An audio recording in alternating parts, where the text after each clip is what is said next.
All right, everybody, open your Bibles, please, to Isaiah chapter 30. Isaiah chapter 30. Well, Bill shut the door, so I'm starting. Isaiah 30. We're going to begin here at the beginning of the chapter. We are in the middle of the kind of final stretch of chapters before we get to the attack on Jerusalem by the Assyrian Empire. And we're in the kind of the run-up to this, the building of tension and anxiety and political maneuvering being done by Judah in an attempt to ward off what seems to be certain doom from Assyria. We'll even get hints of this as we go through this chapter. Judah does not arrogantly think that they're invincible. They don't think that they can withstand Assyria's invasion on their own. They know they need help. It's just they're turning to the wrong source. In this case, specifically, they're turning to Egypt. So we're in the midst of these several chapters where God is listing over and over all the reasons why Egypt is a bad idea. You don't want to make an alliance with them when I'm right here and I can solve your problems. So Isaiah 30 verse 1 begins with, "Woe to the rebellious children, says the Lord, who take counsel, but not of me, that cover with a covering, but not of my spirit, that they may add sin to sin." So here is just the opening of it. This is God's summary of the people. He says, "Shame on these children of mine who plot and scheme and plan, but I never factor into those plans." It'd be one thing if they all gathered together, the wise men in the room, and said, "What are we going to do?" And somebody said, "Well, we should obviously make a call to God." But no one did that. It's we should make a call to the Pharaoh. We should make a call to Syria. We should make a call to Moab. We should find anybody we can find around us that's around us but not above us. We don't want to make a call to God. So they take counsel, but they're not including me in their plans. They cover with a covering, but not with my spirit. The phrase, cover with a covering, the roots of it, the origins of it, not necessarily what Isaiah means with it, but the origins of it refer to, you have a wooden stump, you cover it with or silk. The idea of idolizing something, of turning something that is mundane into something that you consider of your own personal blasphemous worship.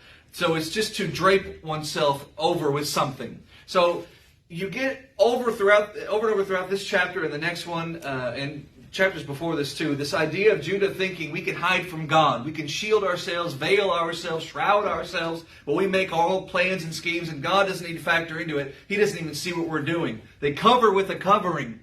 They hide under their blanket. But what I want them to do, God says, is to shroud themselves with my spirit. I want them to turn to me. But they won't do that. Instead, into the verse, they just compile sin on top of sin on top of sin. They just double down, triple down on their iniquity.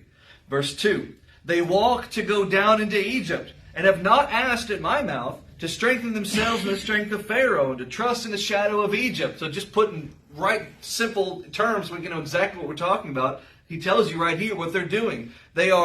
We would use the phrase, they're running to Egypt. Well, Isaiah says they're walking to Egypt. The point is they're going to Egypt when they should be going to God. They are marching their dignitaries. We'll get even more about them in a minute. They're sending their bribe money. They're sending their ambassadors. They're sending their delegates over to Pharaoh to schmooze and wine and dine to try to strike a deal with him. But nobody is saying, what would God have us do? No one is inquiring what the word of God might be. They want to strengthen themselves, not with Jehovah, but with Pharaoh's might, and trust in the shadow of Egypt. We want to hide in the shadow of his hand, the shadow of Pharaoh's hand and not God's. So what's the consequence? Verse 3. "Therefore shall the," King James says, "strength of Egypt, shall all of the power and withstanding ability that you think Egypt has, their ability to take a punch, their ability to withstand an invasion, all that strength that they possess, and specifically Pharaoh, will be to your shame. You will look to it for your salvation, and when the moment comes, you'll deflate. You'll say, oh, probably shouldn't have done that. Now we need a new alliance, but now it's too late because we're being killed." They're going to be disappointed grossly because they thought Pharaoh could help them. Their trust in the shadow of Egypt will be, the King James says, confusion. Does anybody's Bible say humiliation? Humiliation. Great, perfect. You will put all your chips on the table, and it's going to be black, not red. I think that's a good poker metaphor. Maybe not poker. It's some game that you play. I think they spin a thing and you red and it's black, and then you lost all your money. That's the idea. All right. Whatever. Point stands. You know what I mean. All right. Smarty pants. Verse 4. "For his prince," I'm pure. I don't gamble. Verse 4. My wife's from Memphis. For his princes were at Zoan. His is Israel, Judah's. His princes were at Zoan. His ambassadors came to Hanes. Your translation may differ. Tanis and Zoan, maybe Tanis and Hanes or something like that. Anybody have Tanis? You have Tanis? Okay, well, Tanis is the word. Tanis is what's being referenced here. Tanis, you may remember, is where the Ark of the Covenant is in Raiders of the Lost Ark. So it's a city in Egypt, along with Hanes, which we don't actually know where that one is. Hanes, which is also an underwear brand, but that's not this.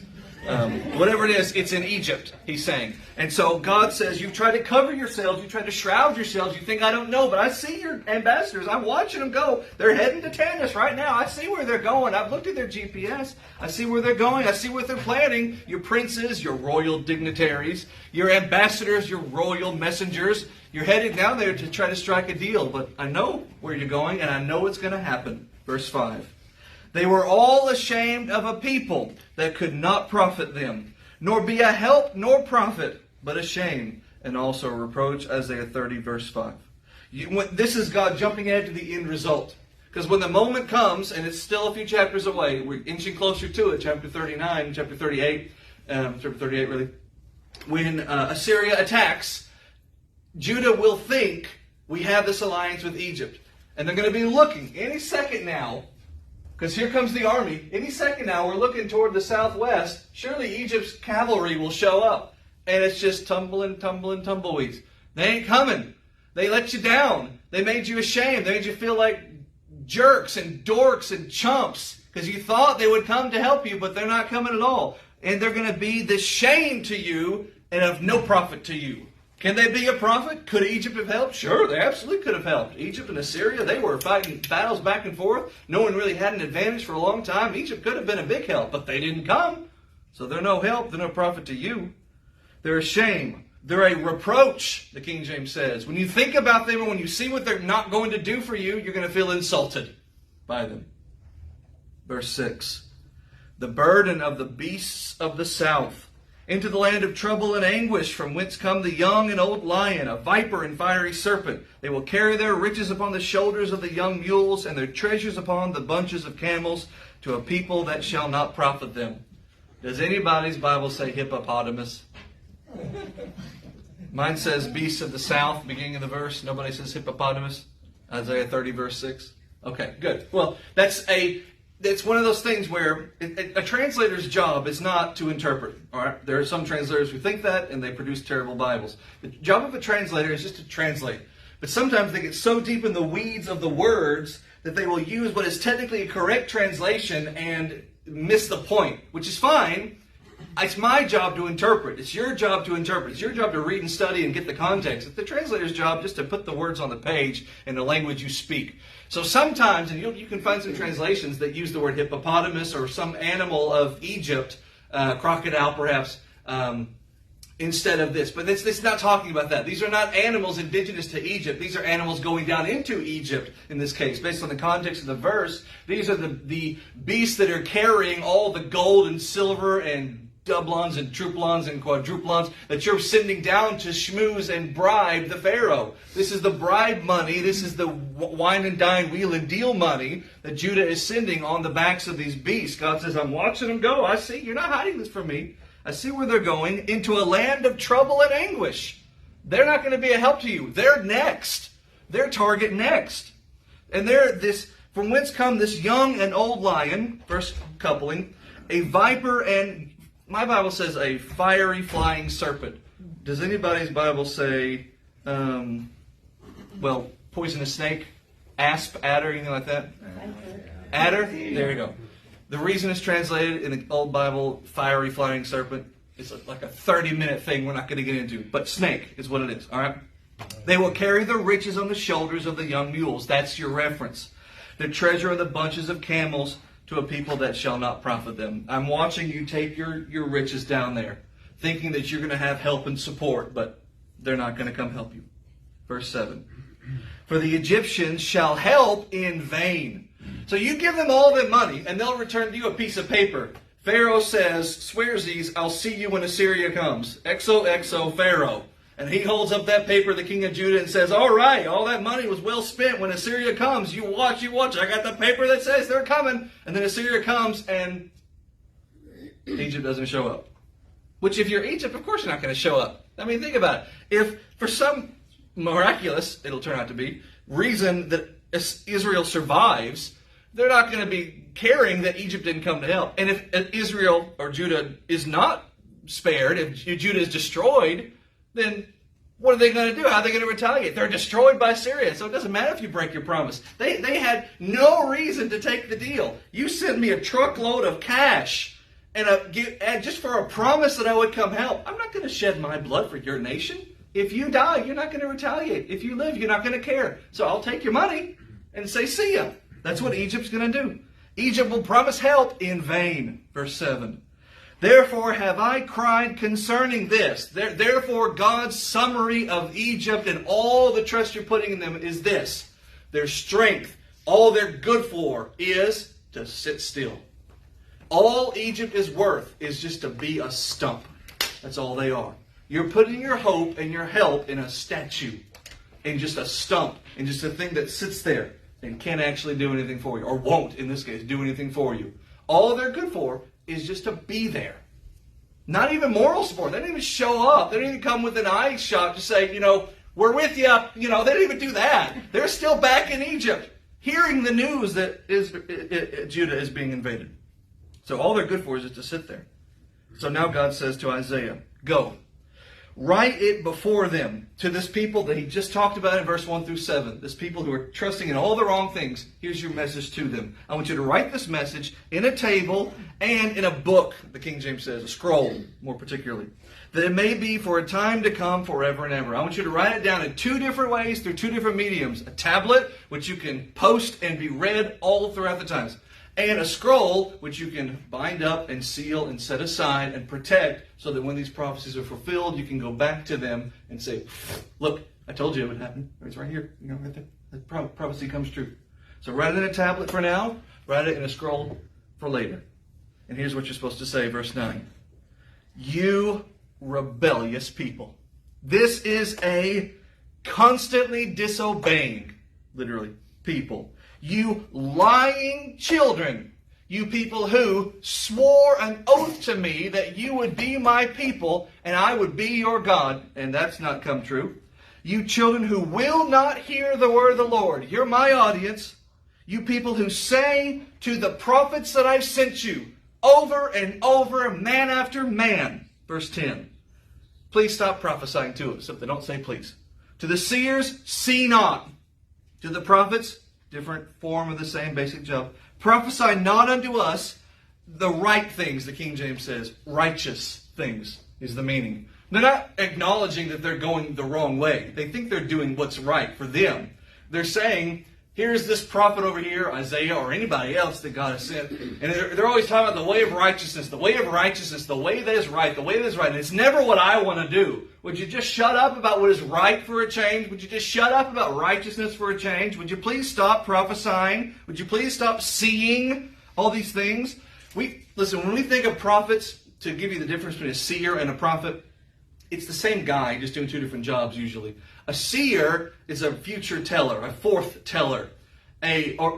Foreteller. A prophet in the Old Testament usually was just a forth-teller, a present-time preacher. Like me, I would be a prophet, but I can't predict the future. Isaiah could do both, so he could be a seer and a prophet. But he was the guy who delivered the sermon. That was your prophet. He was the guy who said, next week God's going to blow you up. That's the seer. So the same thing, though. The response is it's a word of doom, and they're just sick of hearing it. So they tell them, would you please get out of the way? In fact, that's verse 11. Get out of the way. Turn aside out of the path. Get off the road. Because these preachers, these prophets, did not confine themselves to giant brick buildings with steeples and little bells that would ring on Sunday morning. We didn't even have a church bell. Shame on us. But they didn't even confine themselves to those places to do their preaching. No. These preachers, sent by God to this rebellious nation, went out into the hearts of those nations, to the main streets, and stood in the street corners with their picket signs saying, the end is nigh, the end is nigh, except it actually was nigh.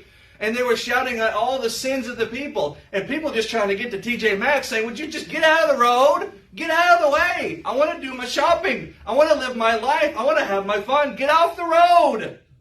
They don't care what the message is. Listen to their words into verse 11. tell the Holy One of Israel to stop sending prophets to us. That's basically what they say. The Holy One of Israel, that phrase, it had, outside of Isaiah, 3, 4, 5, 6 times. You'll find it here and there in the Bible, usually in the other prophet books. In Isaiah, he uses it like 80 times. Almost exactly even 40 and 40 or so, however much it is, like split down the middle in the first half and in the second half. Another tell that it's the same author, though liars will try to say 2 different people wrote Isaiah. So it's one of his favorite pet phrases for God, the Holy One of Israel. So you can imagine Isaiah doing his preaching in the street corners, talking about how the Holy One of Israel was going to come with his judgment, come with his vengeance, and come with his retaliation. And the people just throw the phrase back at him, tell your Holy One of Israel to leave us alone. I'm sorry, it doesn't work that way. God does not leave you alone. You will either be blessed or be punished. There is no third option. Verse 12. So here's what the Holy One of Israel says. Because you despise this word and trust in oppression and perverseness and rest on those things. Now, this is the beginning of a sentence, but I want to remind you, a few verses ago, we started this with God saying to Isaiah, write this down. This is your message. So the very message that Isaiah is writing, he is writing before he preaches it, because he writes it first, then he preaches it. He's writing with the prediction that the people won't want to hear it. In his writing, he's writing because you despise this word. Well, Isaiah, give him a chance. They may not. No, he knows. He knows prophetically, but he also knows because he knows his audience. He knows the people. He's heard them. He's already been speaking on their street corners. He knows they don't want to hear this message. God, in fact, told him that way back in chapter 6 when he got commissioned to go preach.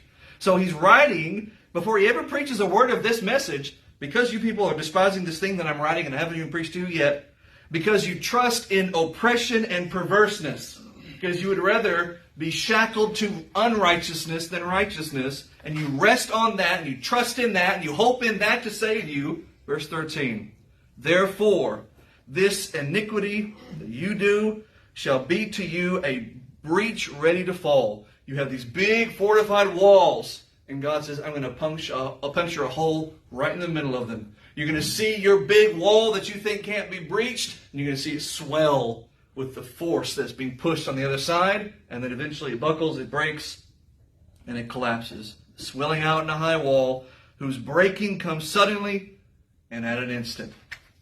Just like that, and just that fast. Verse 14. And he shall break it as the breaking of the potter's vessel. Here's this brand new pot that I just made, this beautiful pot that I just formed and made. It's been drying out in the sun, it's all hard and brittle. Okay. You drop it, it breaks. It shatters into like a bunch of little pieces, a bunch of big pieces, and 1,000 little pieces. To the point where you can't just super glue it back together and expect it to hold water, which is what he says. I'm going to break you like a potter's vessel is broken in pieces, so that it's not spare. There's no leftover. There's no recovering of it. So that there shall not be found in the bursting of it a shard to take fire from the hearth. You're not going to be able to use it for that purpose. Or to take water out of the well. You're not going to be able to use it for that purpose. I'm going to completely and thoroughly and totally decimate you. I'm going to break you. Now, before we read verse 15, catch what he's saying here in verse 14. He says, I'm going to break you so hard, Judah, that you will not just be in a state of disrepair, you will be in a state of unrepairability. You will not be able to hold water ever again. I'm going to totally and completely shatter you. Verse 15. But if you come back to me, I'll heal you. That's what he says. I'm going to completely grind you into dust so that there is no mending. But if you repent, I'll heal you. What is going on, wife? Oh, we got a lot of people in here, so the body heat has risen, so she's all demanding air conditioning. There's pregnant ladies in the house, and they want cooler air. Right. Can't we get back to Isaiah? Mercy. Not exactly. All right, again, verse 15. For thus says the Lord God, the Holy One of Israel, in returning and in rest shall you be saved. Now this is right after he says, I'm going to break you into all these pieces so that you can't be put back together. But if you come back to me, I'll put you back together. Is it contradictory? No, it's divine. It's the healing that only a divine hand can provide. In quietness and in confidence, that will be your strength. That's what I'm offering you. But right now, you say no. You want to stay on Egypt. You want to rely on Pharaoh. But if you come to me, you can rely on quietness, peace, and confidence, trust that God will take care of you. He'll shelter you, and you'll hear the thunder, and you'll hear the beating of the storm against the window panes, but nothing's going to crack, nothing's going to break. You're going to stay dry and safe and sound and sleeping. That's what I'm offering you. And you said no. You said no. 16.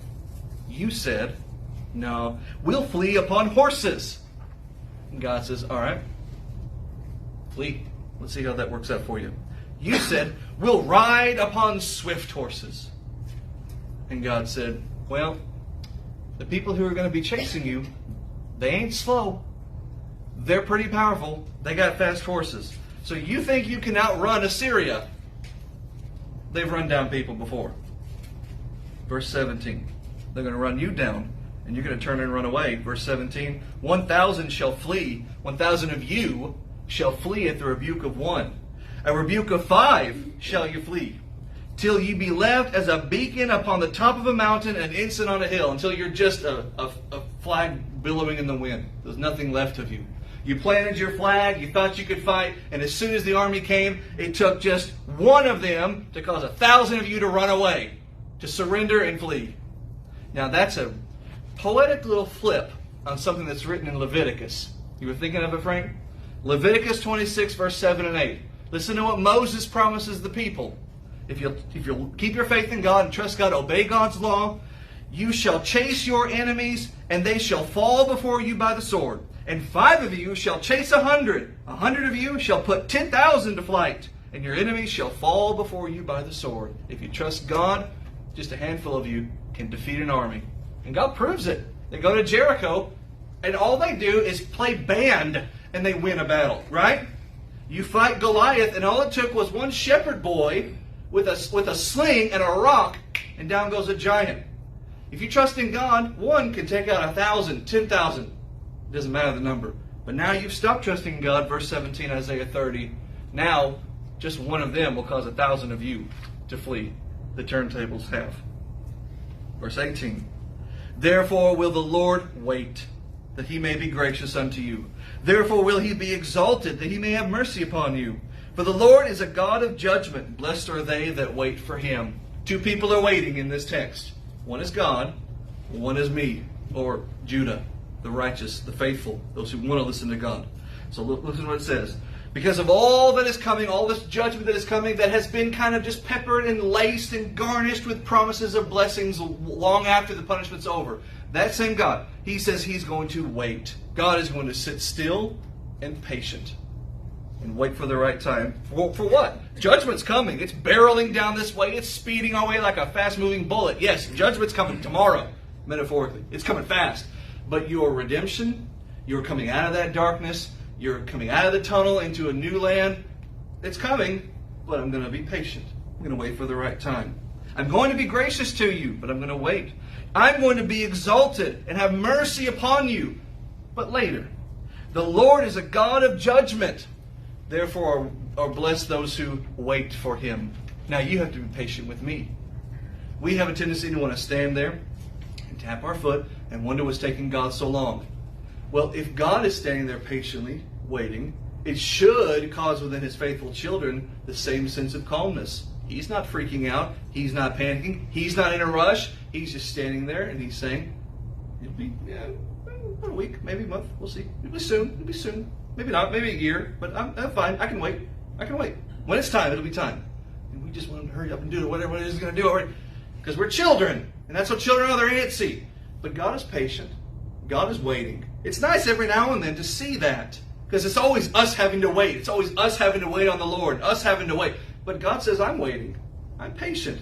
You can be patient too. Just do like I do. Just wait. The right time will come. And when it comes, what will it look like? Verse 19.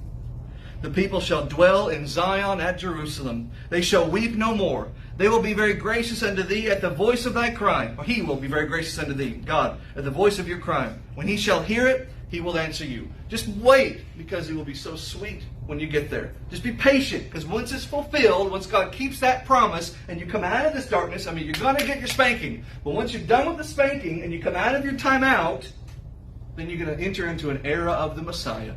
You're going to enter into a new beginning. A new covenant will be given. A new kingdom will be established. A new reign from a new king. All this will come. All the old that has been corrupted and worn down and dragged down by sin and corruption of the old kingdom and the old kings, it's all going to be wiped away. Burned, purified, done with. A new kingdom will come. A new king will reign. A new era will begin. And it's going to be great. You're going to cry when you go into captivity. But then I'm going to wipe those tears away. You're going to beg. And I'm not going to give you any relief until my patience is done. And then I step in. And then I'm going to hear your cries from henceforth. Verse 20. The Lord's going to give you, in the meantime, the bread of adversity and the water of affliction. Is that what your Bible says? Yes. You're going to have to swallow your medicine. You're going to have to take your lumps. You're going to have to eat your dinner before you get dessert. The Messiah is coming. That's the dessert. That's your cake. But you got to eat your broccoli first. You got to take your punishment first. You're going to get the bread of adversity and the water of affliction first. Yet shall not your teachers be removed into a corner anymore, but your eyes shall see your teachers. What happened in verse 10 will be undone. Someone reread verse 10 real quick. What does it say in verse 10 of this chapter? He who says to the seers, do not see, and to the prophets, do not prophesy what is right. To us smooth things, prophesy illusions. I didn't even comment on that last part. Preach to us smooth things. Just tell us what sounds good, what goes down easy, not the tough pills to swallow. Well, that's all going to be done with. You're not going to be trying to shove preachers aside. Now you're going to be holding up preachers. You're going to be loving preachers. You're not going to hug them, but you're going to give them maybe a $5 bill or something at random. Go get yourself a milkshake or something. You're going to love your preachers. You're going to love the prophets. You're going to want to hear God's word is the point. It's not going to be like it was before. 21. I accept cash or check. 21. And your ears shall hear the word behind you saying, this is the way, walk in it. When you turn to the right hand and when you turn to the left. In other words, they're going to be craving not what they were saying before. Don't tell us what's right. Tell us what sounds easy. Give us what's smooth. But now they're going to be saying, tell us which way to go. Tell us which is the right way, which is the left way, which hand to follow, which way to go. Tell us the way to walk in, and so we shall. People will listen. The same prophets preaching the same message. The only difference is the ears hearing the message, which come from a heart that wants to hear it this time. And what's happened next? What else is there in this new land of the Messiah? Verse 22. You will defile the covering of the graven images of silver. Same root word in the Hebrew. That's way back at the beginning when he says you cover yourselves with a covering, but not with my spirit. But he wasn't necessarily talking about idolatry there. It's applicable, but I don't think that was the point there. But it's the same idea here, but now it's about idolatry. You're lavishing gold and silver or whatever on your images of silver and gold and all your molten images and your idols. You're defiling yourselves with these things. But then when you come back into the land, you're going to toss those idols away like yesterday's tampon. That's just what it says in the text. Don't freak out. That's just what it says in minister's cloth. I would ask you what your translation says, but we don't need to. That's what it says. It's just trash. It's good for nothing trash. You'll throw your idols away. 23. Then shall he give the rain of your seed, and you'll sow the ground wherewithal. The rain for your seed, and sow the ground withal. And bread of the increase of the earth. And it shall be fat and plenteous. In that day shall your cattle feed in large pastures. You're going to come back to a land that you're going to be able to cultivate, that you're going to be able to enjoy again. This is a great little follow-up to the first part of this book, where he was talking about when judgment comes against Judah, you're going to be carried away. Well, what's going to happen to our land? It's going to be turned into a wasteland, a wilderness, a dead, forgotten place that people will take the long way around to get around because no one wants to pass through this graveyard of a land anymore. But then you're going to come back to it, and God's going to allow you to cultivate it and prosper there. And once again, he's going to send the rain for all the seed that you've sown will sprout again. You're going to have bread. It's not going to be manna. God's not just going to hand you the bread. You're going to work for the bread, but you're going to have produce. You're going to have fat and plenteous blessings from God. And your cattle will feed in large pastures, ... Verse 24. Your oxen likewise, and your young mules that ear the ground, literally toil, the ground, will eat clean provender, which just means they'll eat really good. That's what it means. They'll just eat really well. Seasoned, well-portioned food. Like if you think about it, in a land of suffering and hardship and depression, economic depression, I eat first, maybe my children eat first, I eat second, my animals will eat last. The animals will die first. But here, your animals are going to be fat and happy because everybody's going to be taken care of. They're going to eat the choicest animal food, which has been winnowed with the shovel and with the fan. Luxury, in other words, returns. 25. And there shall be upon every high mountain and upon every high hill rivers and streams of waters in the day of the great slaughter when the towers fall. You're right now, in the moment when Isaiah is writing this message and delivering this message, everybody's freaking out about Assyria. Not too much longer, everyone's going to be freaking out about Babylon. But those are just towers that God's going to topple. They are just fortresses that God's going to undo. They are empires that God's going to go boink and destroy. Wipe them off the map. Just flick them away like a pawn playing chess. Pawn when you're playing chess. And now it's going to be just rivers and streams and pleasant peacefulness. They're going to establish their fortresses. They're going to establish their strongholds. They're going to plant their flags in your land. But God's going to wipe it all off the board. And He's going to give you a beautiful new land again.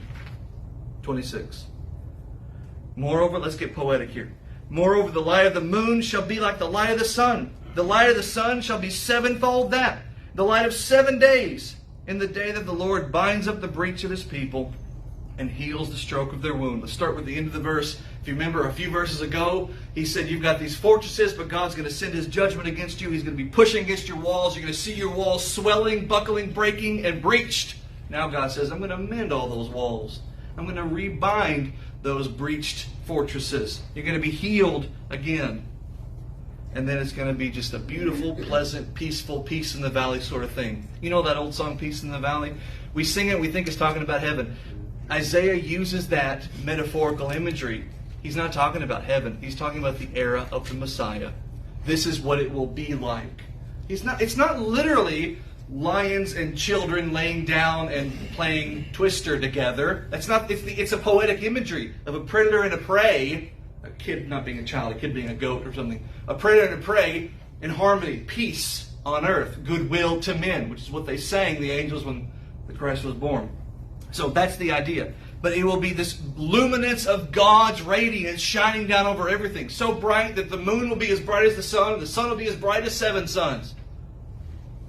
Well, doesn't Isaiah know that the moon doesn't give any brightness? It just reflects the light of the sun? That's not very scientific. I guess the Bible's not accurate. It's poetry! Ridiculous, the things that you can read if you look for Bible discrepancies and how stupid, S-T-O-O-O-P-I-D, those many discrepancies are. How they get by on the numerousness of them, the numerality of them. And they try to overwhelm you with numbers. Look how many there are. But if you just grab one of them and you think, well, that's stupid. And you get the next, well, that's dumb too. And you realize there's only like 4 that would cause you even a half an hour of, wait, I know that. The rest of them are just, you're just tossing them out because they're all moronic. Yeah, Isaiah, I don't know, may or may not know. I don't know if God revealed that to him. I doubt the scientists at the time knew the moon just reflected the light of the sun. It's poetry. And you can find modern poets today who certainly know how the moon works, who still talk about the moonlight. The moonlight. That's amore. Anyway, verse 27. Behold, the name of the Lord comes from far, burning with His anger. Of course He's burning. He just came from afar. Burning with His anger, and the burden thereof is heavy. No takers on that? No takers on that? All right. His lips are full of indignation, His tongue as a devouring fire. It's weird how Isaiah just so seamlessly, but almost scatterbrainedly moves from, it's going to be a great time of blessing, to, man, you're going to get spanked really hard. He just kind of goes back and forth, and there's no rhyme or reason to it. It's just whatever's on his mind in the moment. So he just got done with peace in the valley, and now he's like, the valley's on fire. That's where we're at, verse 27. God is coming, and He says, we're on fire. God is coming, burning with His anger. His tongue is a devouring fire. He's frothing at the mouth. He's itching to spank you for your transgression. And the burden He's going to bring on you is going to be heavy. 28. His breath is as an overflowing stream. He's not running out of air as He's huffing and puffing to blow your house down. It shall reach to the midst of the neck and sift the nations with a sieve of emptiness. King James says vanity. And there shall be, sieve till there's nothing unseparated. And there shall be a bridle in the jaws of all the people, causing them to err. You're going to be put in captivity. You're going to be led away like cattle. You'll be led away as slaves to Babylon. And God is going to cause you to err. How does God cause them to err? By giving them commands they don't want to obey and then not yielding when they stubbornly say no. He's going to stick to his guns. He's going to say, this is the way. If you don't accept it, you'll be punished. And they say, well, I'm not going to accept it. And God says, well, then I'm going to punish you. Well, I'm not going to obey then. Well, I'm not going to not punish you. I'm just going to punish you harder. You're hurting yourself, but I'm the one with the paddle, so causing you to err. 29. You shall have a song as in the night when a holy solemnity is kept. All right, now we're out of the fire. We're back into the goodness here. You will have this song on your lips, like in the night when a holy solemnity is kept. When you have your feast days and your festivals and your time when all the people would come together for a big celebration or whatever it may be throughout the year on the Jewish calendar, and they wouldn't. It's not like they would go punch a ticket and say, oh, I was at Jerusalem somewhere. I'm sure someone was offering a lamb somewhere, but I wasn't really paying attention. I'm going to go home now. No, they all participated. They all took part. They were all emotionally invested in it. Because a lot of them were traveling, especially like by the time of Jesus, when the Jews really were all over the place. They were traveling weeks, months to get back to Jerusalem for these holiday celebrations. They're not going to travel all that way. They're not driving a Honda. They're driving a donkey.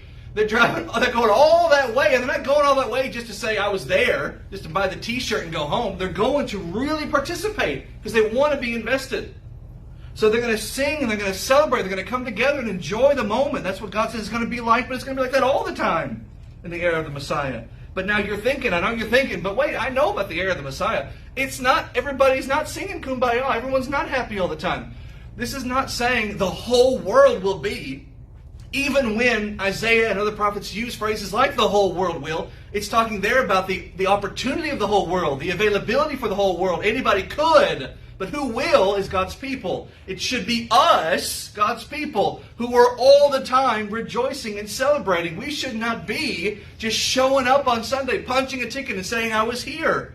We should be craving and thirsting for the community of God's people, which is what this is what he says we're going to be doing. So we have to ask ourselves, am I living up to the prophecy about me? With gladness of heart, as one who goes with a pipe to come into the mountain to the mighty one of Israel. A pipe, not like a piper who comes in to celebrate, to have a party. To the mountain of the Holy One of Israel. Are we enjoying Christianity? Are we enjoying this new salvation we have? 30, verse 30. And the Lord shall cause his glorious voice to be heard, and shall show the lightning down of his arm, and with the indignation of his anger, and with the flame of devouring fire, with the scattering, with the tempest, with the hailstones. This is not one of those, now we're pivoting back to bad times. No. We're still in the context of we're in here, everything is great, everything's wonderful, but what's going on outside? What's going on out there? We're all celebrating, we're having a great time, everything's wonderful here, God's taking care of us because we're God's people. What about those who aren't God's people? What about God's enemies? They're having a bad time. What about them? His glorious voice is heard, and he shows the lighting down of his arm. The word arm used, especially in Isaiah, is when God is stirred to action, when God rolls up his sleeves and does something. Well, what's he doing? He's doing it with the indignation of his anger. He's doing it with the flame of devouring fire. He's scattering with tempest and hailstones. He is keeping the enemies at bay and punishing them outside of the hedged, encircled home of his beloved people. Assyria, to the Judean reading this. Babylon, to the one in exile reading this. The unrepentant enemy of God's people, to those reading it today. For through the voice of the Lord, verse 31, shall the Assyrian be beaten down, which smote with a rod. Bowed to submission they will be. 32. And in every place where the grounded staff shall pass, which the Lord shall lay upon him, it shall be with, King James says, tabrets and harps, type of drum and harps. And in battles of shaking will he fight with it. It's going to be a glorious victory and a party to follow. This is just what it looked like back then. When you had a big victory battle and a big victory party, big battle and a victory and a party, that's what I meant to say. That's what it looks like. God, your champion, is providing all this for us. 33. For Tophet is ordained of old. Yea, for the king is prepared. He has made it deep and large. The pile thereof is fire and much wood. The breath of the Lord, like a stream of brimstone, does kindle it. There's a thought that maybe this is an allusion to, not an illusion, an allusion to, after, because I've already alluded to this, it's an illusion, I've alluded to this, to when Assyria attacks and God's going to wipe them out. That's in chapter 38. We'll get there soon. What happens to the 185,000 dead bodies that are suddenly just littering the ground outside of Jerusalem? Well, what happens to any dead bodies back then? They're not burying their enemies. They're going to pile them up and burn them. And just outside of Jerusalem, just to the south of Jerusalem, was this valley, the Valley of Hinnom, called Tophet back then. And it was at the Valley of Hinnom where they had an idol monument to the false god Moloch, or Molech. In fact, M-E-L-E-K, or just M-L-K, because the Hebrews hated the vowels of all languages. So Moloch, they had worship to Moloch there.